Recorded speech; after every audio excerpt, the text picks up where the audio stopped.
Eu sou o Rafael Câmara, estive com a deputada Janaína Pascoal na DPF 442 contra o aborto lá no STF, agente em defesa da vida, e eu como médico ginecologista obstetra, com mestrado e doutorado, eu vim aqui trazer alguns pontos que eu acho relevantes para essa questão do projeto de lei da deputada Janaína Pascoal, que ao meu ver ele é muito bom, tá? Então eu trouxe aqui alguns tópicos que eu gostaria de falar sobre ele. Primeiro, qual a importância desse projeto? O que a gente tem hoje no Brasil é que as mulheres do sistema público, elas são praticamente obrigadas a terem parto vaginal, mesmo quando não tem indicação ou quando está tendo problema. As maternidades, por deficiência de pessoal, por deficiência de ambiência, elas meio que obrigam as mulheres a terem parto vaginal. Então isso é um risco, porque em algumas situações isso leva à morte de mães e de bebês. Diferente do sistema privado, em que a mulher basta escolher a sua cesariana, que ela paga, o plano de saúde paga e ela vai ter sua cesariana. Então a primeira questão que a gente tem aqui é, as feministas, as ativistas, elas alegam que a cesariana é pior, que vai matar, isso, aquilo, aquilo outro. No atual nível de evidências, a ciência ela mostra que o parto vaginal e a cesariana a pedido materno, ninguém está falando daquela cesariana por hipertensão, por eclâmpsia, por nada disso. A gente está falando daquela cesariana sem motivo médico a pedido materno. Elas têm o mesmo risco e os mesmos benefícios. Quem está falando isso não sou eu. Quem está falando isso é a Sociedade Americana de Ginecologia e Obstetrícia, que no documento de dezembro de 2018 mostrou que a cesariana a pedido materno é tão segura quanto o parto vaginal.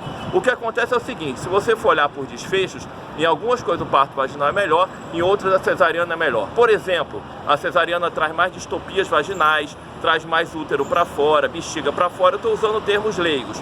A cesariana, acredite, ela traz menos hemorragia, inclusive, coisa que as ativistas dizem que é o contrário. Já o parto vaginal, ele realmente traz menos infecção, ele traz uma recuperação mais rápida. Então, na verdade, o que tem que ser feito é o seguinte, o médico, durante o pré-natal, deve orientar a paciente sobre quais as características de cada parto, para a mulher poder decidir, né?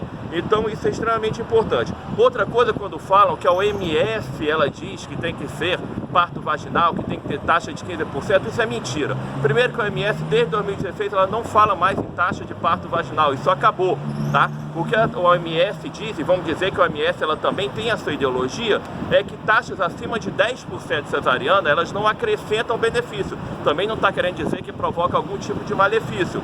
Por outro lado, nenhum país desenvolvido do mundo tem taxa sequer perto de 10% de cesariana. A própria Suécia, os países escandinavos, têm taxa de 20% ou mais.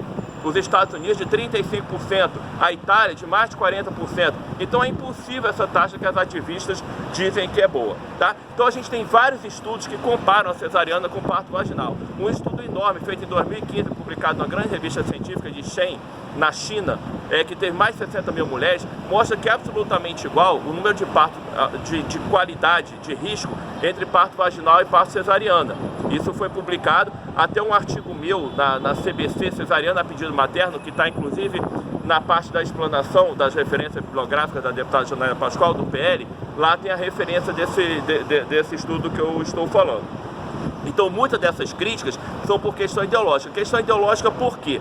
Porque quando você diz que a mulher pode escolher a cesariana, você está tirando emprego de muita gente que vive da questão ideológica. Tanto estudos no Brasil de parto e aborto, muitos são por pessoas com viés ideológico, que não tem nenhum tipo de fundamento científico. Eu falei sobre isso no artigo no Globo recentemente, o viés ideológico na ciência, e também por pessoas que têm interesses, né? Pessoas da enfermagem, de doulas, que têm interesse em tomar o lugar do médico na questão do parto, o lugar do obstetra. Então, não há dúvida hoje em dia que você não pode falar entre um parto melhor e do que o outro em relação a parto vaginal e cesariana. Bom, uma outra coisa importante é que tem muitos médicos que estão com medo desse projeto porque acham que vai perder autonomia. Não vai perder autonomia. Eu sou obstetra, eu sou médico, eu sou conselheiro do Conselho Regional de Medicina do Rio de Janeiro, jamais eu apoiaria um projeto que fosse contra a autonomia médica. Esse projeto está muito claro que o desejo da mulher só vai ser atendido após conversar com o médico e após o médico aceitar ou não aquele pedido. E se ele, por algum motivo, ou por objeção de consciência, que aí ele deveria passar para algum colega, ou por se tiver alguma contraindicação, tanto na paciente quanto na própria ambiência, pode ser que não seja possível por falta de pessoal, por falta de cirurgia, alguma coisa, por falta do material cirúrgico, ele vai simplesmente escrever em prontuário e aquilo ali não terá problema nenhum para o médico. Na verdade, isso é só uma vantagem para a paciente, tá? Uma outra questão que é importante também é que nesse projeto não está dizendo que é só para a cesariana.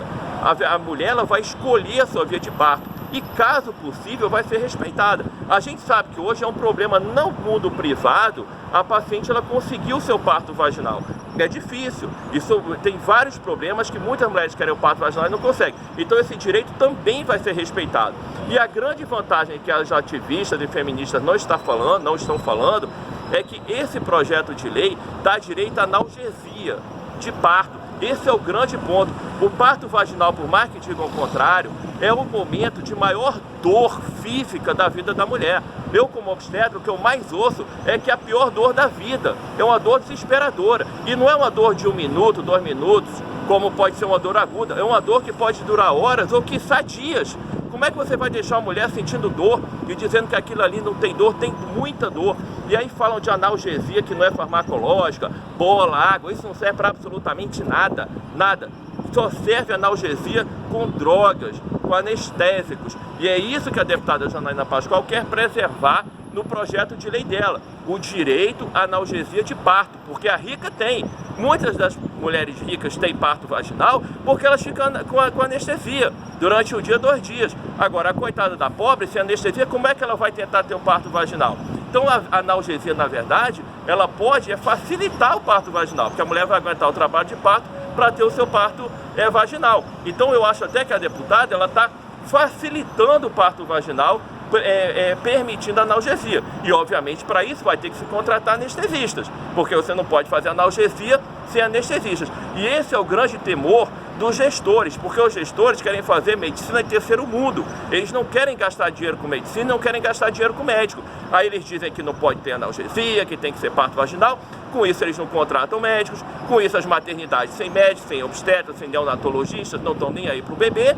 E as pacientes têm filhos de qualquer jeito, amontoadas em masmorras medievais nos hospitais Brasil afora e com a mortalidade materna enorme. A mortalidade materna do Brasil hoje é vergonhosa. Um artigo meu no Globo do ano passado, eu mostrei que a mortalidade materna só aumenta. E aí a gente tem novamente um paradoxo.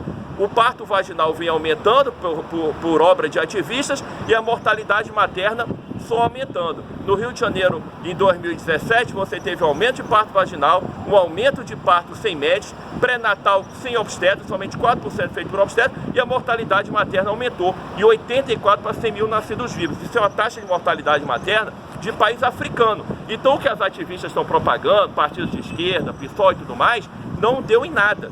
Eu estou acostumado com claque de partido de esquerda, na DPF 442 eu fui vaiado, fui xingado por eu falar a verdade sobre o aborto. Porque as mesmas mulheres que defendem a autonomia para matar, não querem autonomia para escolher o parto. Eu não tenho um problema com isso.